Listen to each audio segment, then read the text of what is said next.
Welcome to System and Soul, the podcast focused on the human energy that runs your business. I'm Chris White, along with my co-host, Benj Miller. All right, you guys ready? Here we go. Jake, drop that beat. 3, 2, 1. Here we go!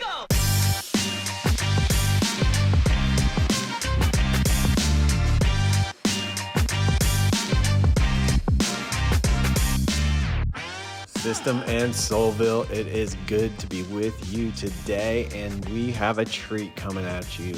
Back in the studio, our dear friend, Michael Allosso.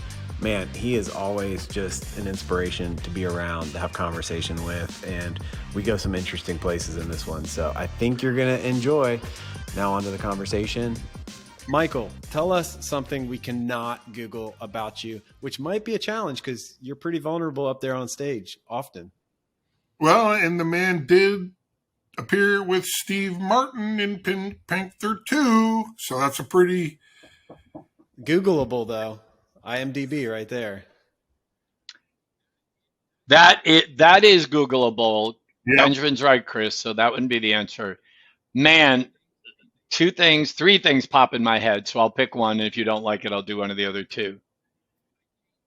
I change my outgoing voicemail, every single day on both phones.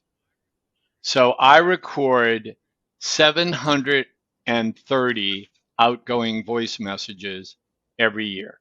So you will never, ever go and call either my home office or my cell phone and ever get the same thing twice. Does that count? I think what so. I just said? Although I did know that because I follow you on Instagram. But I was going to call it. Right. I knew that too. All right. I am a devout Catholic. I was an altar boy as a child, choir boy, and I go to Mass every Sunday as a minimum.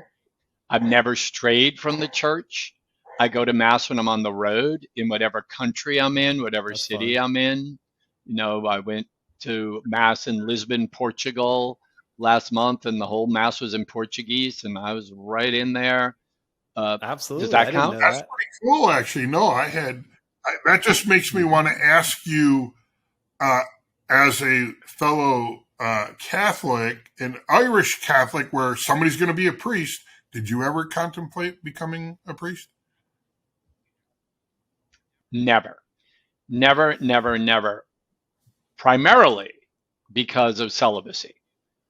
I think I knew at 7 that I couldn't be celibate.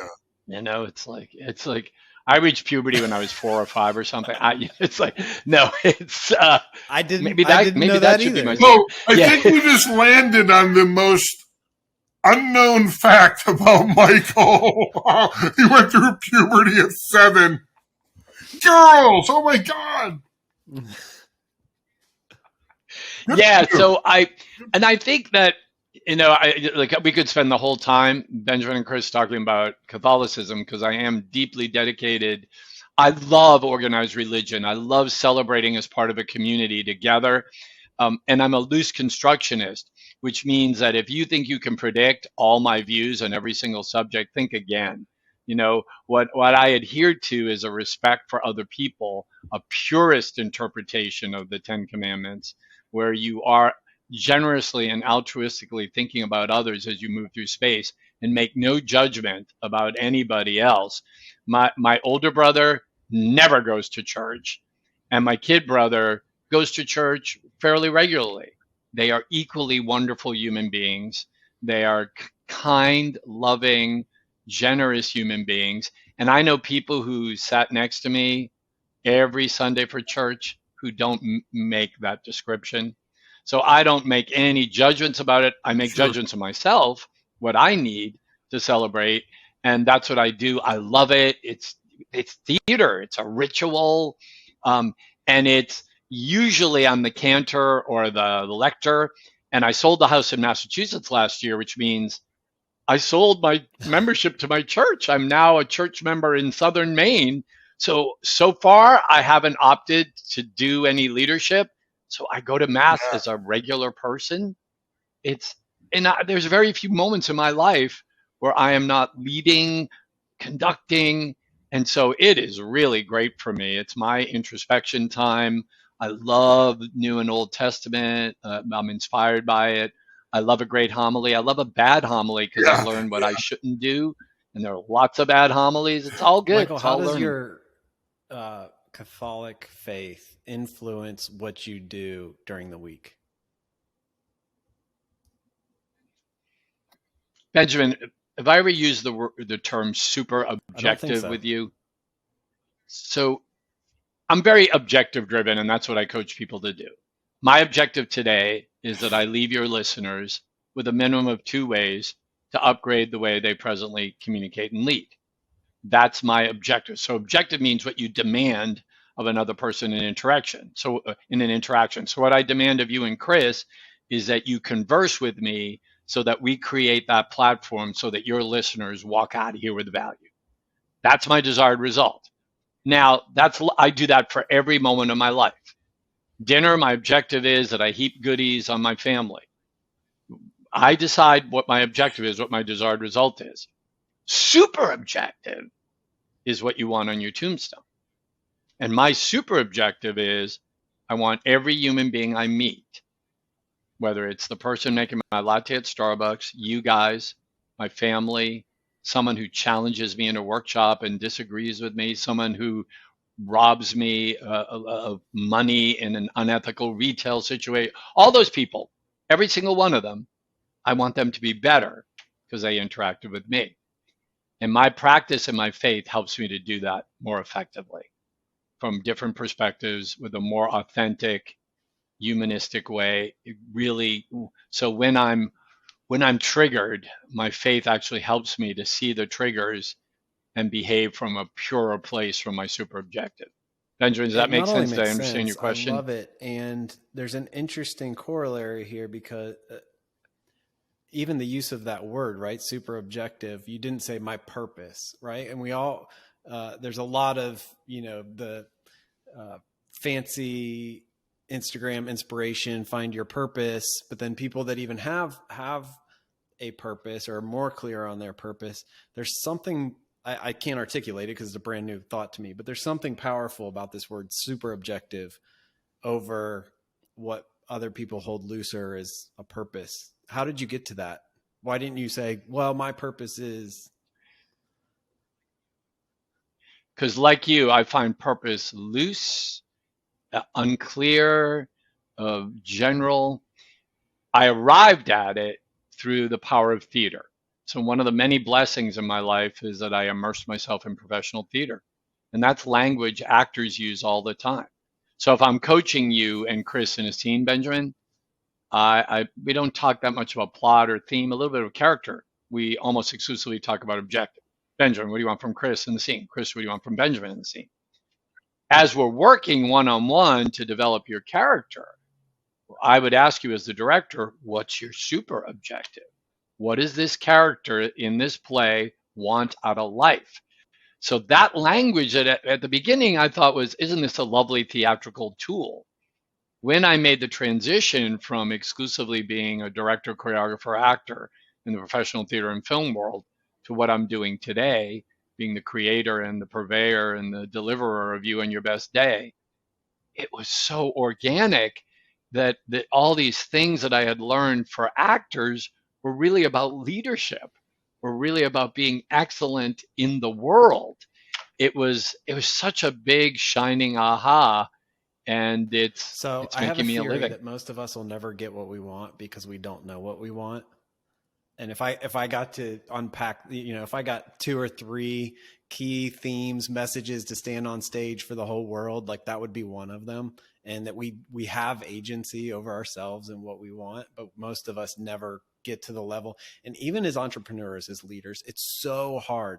That's one of the hardest questions. What do I want? What do I want to get out of this business, out of this, my leadership role, my influence? What do I want out of it? And I think you're talking about the same thing. Hey, everybody, I got to interrupt this conversation to tell you that this episode is brought to you by one of my favorite companies with some of my favorite people, Titus Talent Strategies. Titus was born out of the frustration with traditional recruiting model and a passion for a better way to do business. They took the traditional recruiting model and totally flipped it on its head. Titus is a people-first, performance-driven recruiting firm. They look at the whole person, the head, the heart, and their briefcase. Using their hire for performance process along with key scientific data points generated from predictive index, Titus gets a 360-degree view of your candidate. Looking at all these components will give you the absolute confidence that you're getting the right person for your organization every time. In fact, they totally guarantee it. They're changing the game of talent strategy. And if you'd like to learn more about their process, visit them today at titustalent.com. All right, back to our conversation. Totally agree, Benjamin. You totally get it. It's the big question. And think about coaching. You can't coach someone until you know what their objective is. So people tend to coach other people based upon what they want. You can't coach, I can't coach you until I know what you want. So one of the things I do with companies and with individuals is I drive home this objective. And I even say to some companies when we work, look, if you don't state an objective before the meeting in your email inviting people to come to the meeting, I don't think people should have to go because you waste time. So much time is wasted in a business week because of leaders of meetings who don't know what their objective is. So that's the little part of it. Then you translate that to the macro. Yeah, and Benjamin, take that further. My program's called You on Your Best Day. So I like to think of it as a conversation. Even when I do keynotes, I don't do PowerPoint. It's me and a flip chart sometimes. And on the flip chart, I have written in bright colors, You on Your Best Day. Sometimes someone walks into the room and it's always a guy, it's never a woman, and reads the thing and goes, "Oh, you on your best day. Michael, are you having your best day today? Oh, what happens when I don't have my best day? Am I going to have my best day today?" Snarky, snarky, snarky. So what I do is I take my chill pill. I don't get triggered. And here's the thing, Ben and Chris, I never have bad days. Now, I have lots of bad things that happen to me in a day, bad moments, but I never have a bad day. Why? Who's the only person that can make me have a bad day? Me. You two can't make me have a bad day. No one can make me have a bad day but me. And so when you have a clarity of your super objective and you're driving that, you have a lot of good days because you know what you want. So I spend my whole day filling buckets. I'll tell you, I do 3 things every day, Ben and Chris. I sing every day, I dance every day, and I fill buckets. I tell people what they're excellent at with great specificity. And you cannot do those 3 things all day and have a bad day. It's impossible. That's a good segue because when I hear you say with great specificity, so if we get into a scenario, right, you're my boss, can you give us a little example of that? Because that makes me think you're going deep, spending time. Indeed, Chris. What I find epidemic is that many bosses, to use your term, Chris, are very good at telling someone with great specificity what they're doing wrong. You did not set up the room the way I discussed. The format used in the handout is wrong. You've been late 3 times this month. And then often when they tell people what they do right, it's in glittering generalities. Chris and Benjamin, every time I come on this show, you do a great job. You're just so great at what you do. But you know what, Benjamin? You don't smile enough. And Chris, you just made a face. And I don't like the graphics that you have behind you. And Benjamin, why do you have an open door behind you? The lighting, it impacts the lighting and it could distract me. But otherwise, I just think you guys are great. I just love everything about you. So that wasn't even a parody, what I just said. I see that on a daily basis. So what I developed, I trademarked a while back, I trademarked it 2003, 2004, is TSP. Feedback is TSP, truthful, specific, positive feedback. And so, Chris, what you're picking up on is that many people do not add the specificity. So, Chris, if I asked you to say the letters TSP out loud, but delete the S, say it out loud. Ready, go. And what do you use TP for, Chris? You get my point, Chris and Benjamin? Look, I'm not knocking TP. I got 11 rolls over here. Now, we're not hoarders. We have multiple bathrooms. It's just that, to your point, Chris, I see bosses very good with TP. Nah, you guys have all done a great job. I respect all of you. Well, that's certainly very positive, and I do believe they're telling the truth. It's the S that makes the T and the P stronger. So I can say to you, Chris, I love you. I think you're a wonderful guy. You may not believe me. It may not be authentic to you. Whereas if I say, I love you, Chris, you're a wonderful guy. One thing you do is you nod when I speak. It makes me feel like you're paying attention, and you look right into the camera lens, which also makes me feel that you're paying attention. And every time I come on the screen before we start recording, you say 3 to 5 things that tell me you've been paying attention to things I'm doing on my website and that you respect me. For those reasons, I love you and I think you're wonderful. Now, you cannot challenge my T and my P when I say that, because I gave you data. See, the mistake we make about TSP, guys, is we think it's huggy, touchy. No, it isn't. It's data collection. Yeah. It is data collection. I'm collecting data to let you know. And the S is what does it. Absolutely right. We're just sitting here convicted. Just give us a minute. Yeah. But, we see that. I held up my David Ortiz cup in that moment. So I mentioned David Ortiz. David Ortiz is now in Cooperstown. It's going to come to me. Now that you're in Maine, your new team are the Sea Dogs.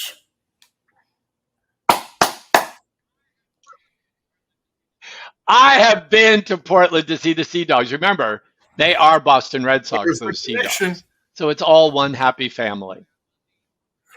The Red Sox family. Do. What,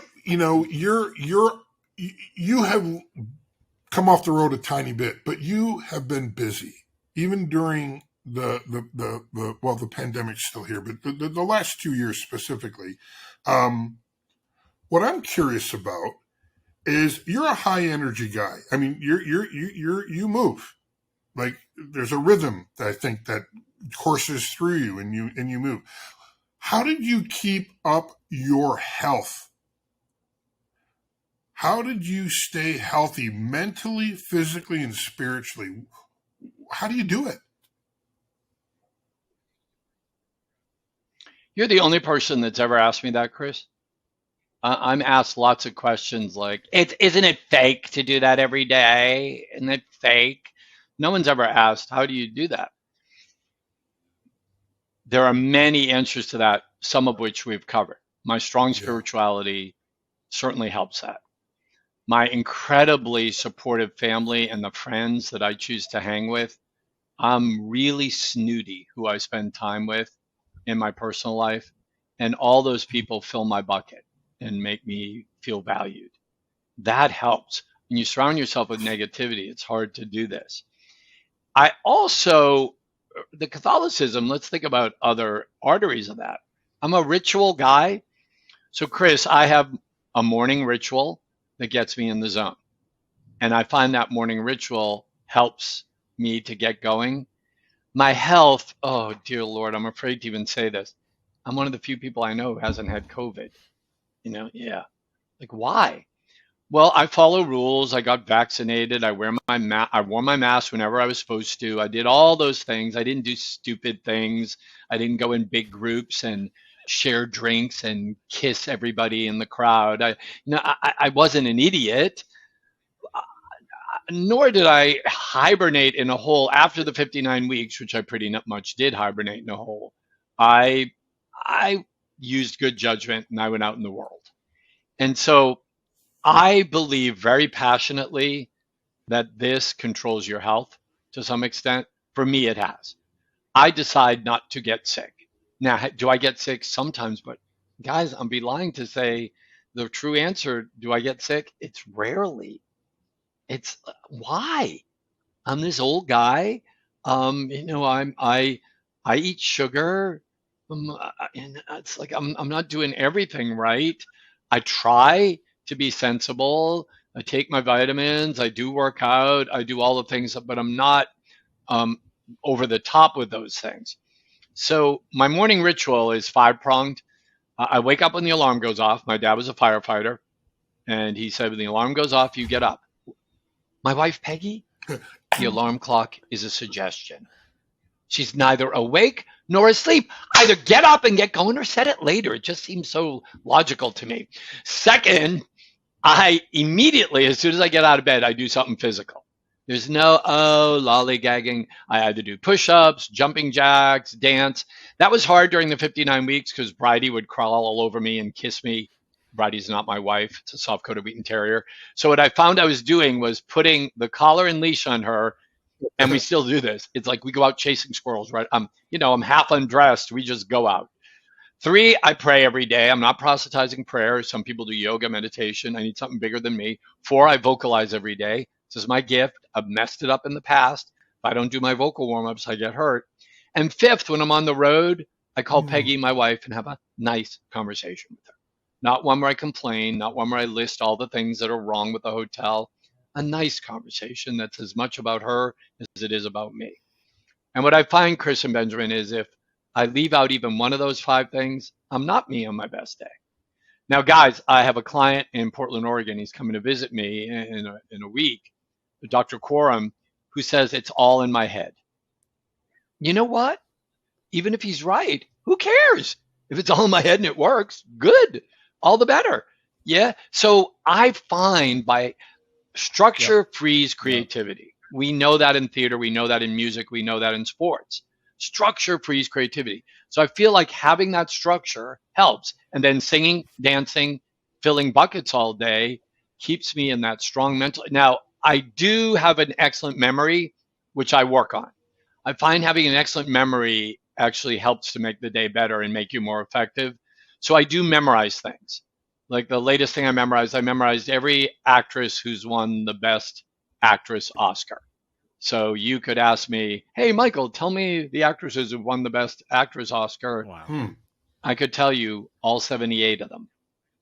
So, yeah. So, and now I do that. Now, I don't do that for things I'm not interested in. Like I haven't memorized the periodic chart of elements. I've done the presidents.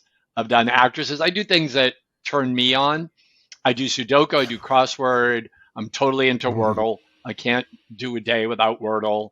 It's religious, and I want to be a 2 the or other 3 thing I each think time. for the amount of time that I've known you, and you've got your I have a daily battle rhythm too, right? How I start the day.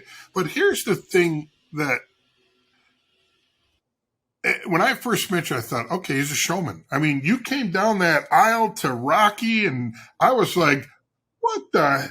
And you get up on, I mean, just bump, and then I think you asked a question, and I said something, and then you pulled in my voice, and it was just you're a ball of energy. But here's the thing that I think you're genuinely and authentically a happy guy.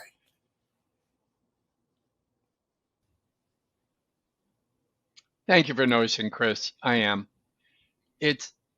We have 2 children. The number one thing we taught them is gratitude. Sounds so cliche. It is. They can be whatever they want to be, do whatever they want to do, love whoever they want to love, all that good stuff. We want them to be grateful. They grew up in an affluent suburb of Boston where their friends were going skiing for February vacation in the Alps and then going to the islands in April. And we wanted them maybe to get a part-time job and maybe go with us into Boston and see a play and go out to dinner one of the night. It's like we didn't have those kinds of financial means, and if we had, I'm not sure we would have done it. And subsequently, these 2 wonderful people in my life are grateful. They come to my house in Maine and they love being here. So I am grateful, Chris. And being grateful creates happiness. I'm a blue collar kid. Neither of my parents even graduated from high school. And I never take for granted what I have. And hard work, I love hard work. I love making a difference in people's lives. I love seeing that. I love seeing the gratitude they have for when I do that. So filling. And I can't lie to you, brother. No, it's I you am wear it happy, on and your, I you don't wear it on your apologize sleeves. for it. It's just who you are. I access the inner child, Chris. That's Well, the another other piece thing of it. too is when you I'm a talk about, child. it's reasoned choice, and that's you make that choice every morning, and then you go fill buckets and you get yours filled. Yes, sir. I knew I was going to have a challenge with the three of us, keeping you two on track with the three things, but we'll just let the listener decide which of the 83 things was the most important three. Oh, But we're frozen. I want to ask one more, because I think there's something in here that maybe connects the mental power of having the best day ever, and maybe even some of the Catholic mystics. Are you familiar with the Chinese proverb about the kid who gets a horse and then the horse dies? And is that ringing a bell? Oh my goodness, I'm going to mess it up, but I'll do my best. Benjamin, do It's it. like, I want to hear it.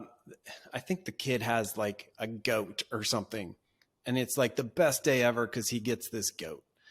And the goat gets sick and dies, and it's the worst day ever. And then his grandfather feels bad for him, and he buys him a horse, and it's the best day ever.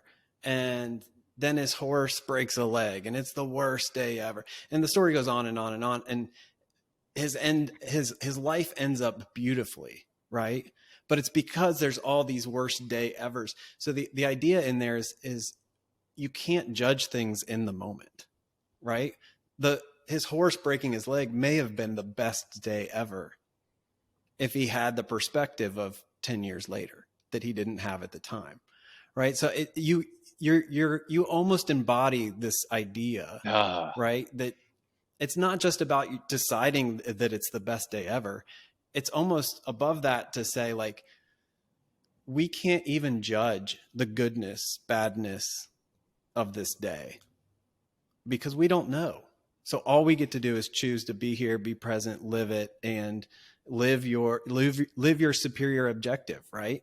And let today judge itself. Let somebody greater than us judge it, and we'll just keep focused on doing our super objectives, right? Or our mini objectives, fill other people's buckets, all those things. So I think that you embody that, and I don't know if that's part of what you get from, some of the great mystics of Catholicism over the centuries, or just your mantra of living the best day, or back to your parents and the way that you were raised. So I think that's really neat. Maybe we'll just leave it there. Let that encompass our conversation. Michael, you are always a dream. I get so much, this, you just give energy that other people can absorb and take that with them. So thank you for doing that for me today and for all the listeners of System and Soul.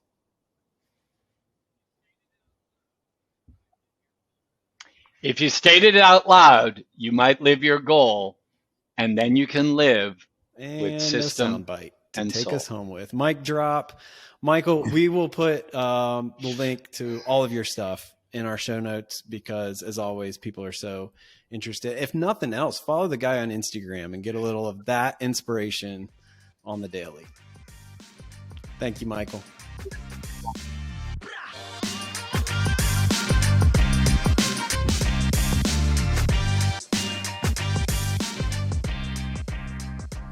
Hey leader, did you know there's 261 business days in a year? And statistically, most business leaders are balancing about that many opportunities, issues, problems, bouncing around in their head at one time. So we created the261.com. Go there, put your email in, and we're going to organize all those things and send you one daily email that's about this long. It's going to take you about 5 seconds to read, but it's going to remind you of that thing that you need to remember, or that thing you need to do or schedule as a leader to be who you want to be. Go check it out, sign up, follow along. See you there.